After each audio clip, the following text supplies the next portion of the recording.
નમસ્કાર, આપ જોઈ રહ્યા છો સ્પાર્ક ટુડે ન્યૂઝ. વડોદરા પશ્ચિમ વિસ્તારમાં આવેલા તાંદલજા રોડ પર સ્થાનિક રહેવાસીઓ ગટરની ગંભીર સમસ્યાના કારણે ભારે હાલાકીનો સામનો કરવો પડી રહ્યો છે. તાંદલજાના ડોક્ટર મકરંદ દેસાઈ રોડ પર આવેલા તાઇબા હબની સામે માધવ પાર્ક કોમ્પ્લેક્સ અને તેની આસપાસના વિસ્તારમાં છેલ્લા કેટલાક સમયથી ગટરના પાણી ઉભરાવાની સમસ્યા વિકરાળ બની છે. ગટરના ગંદા પાણી રસ્તા પર અને કોમ્પ્લેક્સની આસપાસ જમા થવાના કારણે સમગ્ર વિસ્તારમાં અસહ્ય દુર્ગંધ ફેલાઈ રહી છે, જેના લીધે સ્થાનિકોનું જીવવું મુશ્કેલ બન્યું છે. ચોમાસાની શરૂઆત પહેલાં જ આવી સ્થિતિ સર્જાતા સ્થાનિક રહેવાસીઓમાં રોગચાળો ફાટી નીકળવાનો ભય સતાવી રહ્યો છે.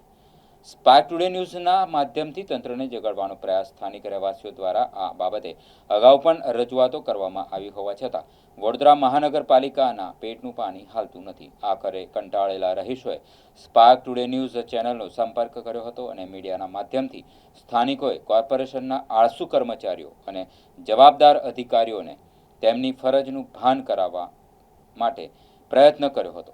ઉગ્ર આક્રોશ ઠાલ્યો હતો. સ્થાનિકોની એક જ માંગ છે કે વડોદરા કોર્પોરેશનના અધિકારીઓ કુંભકર્ણની નિંદ્રામાંથી જાગે અને તાત્કાલિક ધોરણે આ ગટરની સમસ્યાનું કાયમી નિરાકરણ લાવે.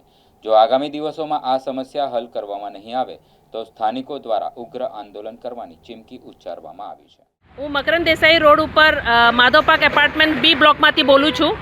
અહીંયા ગટર ભરાયું છે. અઠવાડિયા પહેલાં વીએમસીમાં કમ્પ્લેન નોંધાયું છે અને કશું એમાં એક્શન લીધા નથી. આમાં ઘરને અંદર એન્ટ્રી પણ ના કરી શકે એવી રીતે ગંદી સ્મેલ આવે છે અને અહીંયા જાત જાતનું બીમારી થવાની પૂરી શક્યતા છે. પીવાનું પાણીનું લાઇનના પાસે જ આ ગટર લાઇન જાય છે, એટલે ટૂંક સમયમાં બીમારી બધાને ઘરે આવશે અને ટાઈમ નહીં લાગે.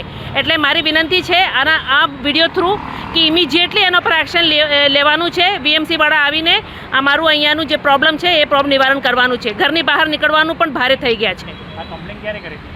અઠવાડિયા પહેલાં કમ્પ્લેન કરી હતી. એક્ઝેક્ટલી 8 દિવસ પૂરા થઈ ગયા છે અને 8 થી 10 દિવસ થઈ ગયા છે અને કોઈ એક્શન લેવામાં આવ્યું નથી. કોઈ અધિકારી કે કોઈ સાફ સફાઈ કર્મચારી આવ્યો નથી જોવા માટે? કોઈ પણ આવ્યા નથી અધિકારી કે કર્મચારી. ફક્ત વાતો થાય છે અને વોટ્સઅપ ઉપર મેસેજીસ મોકલે છે અને કશું એક્શન થતું નથી.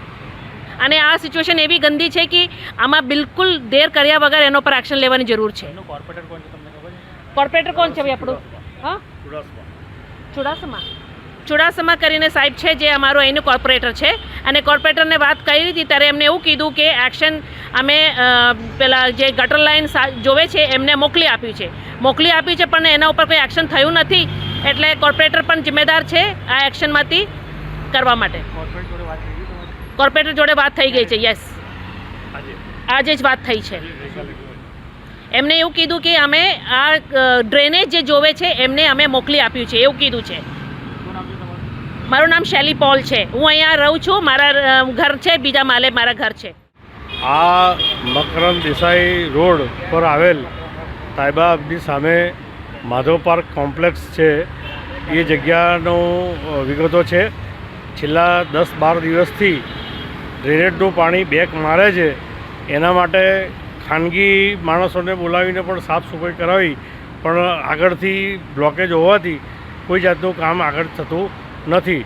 જેની અમે door to door online photo કમ્પ્લેનવાળી વેબસાઇટ ઉપર જઈ અને ફોટો પાડી અને કોર્પોરેશનમાં કમ્પ્લેન કરતાં કોર્પોરેશનવાળા પણ અમને કમ્પ્લેન નંબર આપેલો.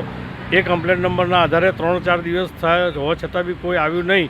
એટલે અમે વોર્ડ ઓફિસમાં જઈ અને વોર્ડ ઓફિસની અંદર ફરિયાદ કરી તો વોર્ડ ઓફિસમાં અમારી કમ્પ્લેન ખાલી નોંધવામાં આવી અને અમને કહે 2 દિવસમાં તમારા ત્યાં આગળ માણસો આવશે, પણ કોઈ આવ્યું નહીં. અને જ્યારે માણસો આવ્યા ત્યારે એ માણસો અમને તમારી સાઈડ વોર્ડ નંબર 10માં લાગે છે, અમે આ કામ નહીં કરીએ, અમારું કામ નથી, અમે તો સળિયા જ મારીશું ખાલી, તો તમારી ડ્રેનેજને નુકસાન થશે તો અમારી જવાબદારી નહીં, આ તો રોડ ખોદી અને કામ કરવાનું છે તેમ જણાવી અને પાછા વળી ગયા હતા.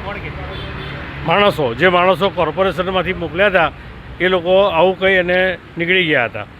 અને એમણે જે એમના ઉપરી અધિકારીને વાત કરી તો એમના ઉપરી અધિકારીએ એવું કીધું કે રોડ ખોદવાનું અને એ રીતનું કામ છે તો વાર લાગશે.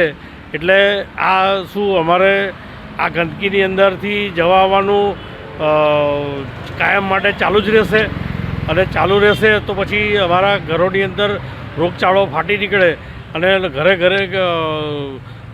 દવાખાનું ચાલુ થાય એ ત્યાં સુધીની કોર્પોરેશનના કર્મચારીઓ અને કામદારો રાહ જોઈ રહ્યા છે. તો પછી આ અમારા પ્રશ્નનો નિકાલ કેવી રીતે અને ક્યારે થશે? શું આ કોર્પોરેશન તરફથી શું આશા રાખે? આ અંગે અમે કોર્પોરેશન તરફથી આશા એવી રાખીએ છીએ કે વહેલામ વહેલી અને જલ્દી તકે આ અમારી પરિસ્થિતિનું નિરાકરણ લાવે તેવી અમારી વિનંતી છે કોર્પોરેશનના સ્ટાફને અને બોર્ડ ઓફિસર તેમજ ડ્રેનેજ એન્જિનિયરને. શું નામ છે તમારું? ગૌતમ પરમાર.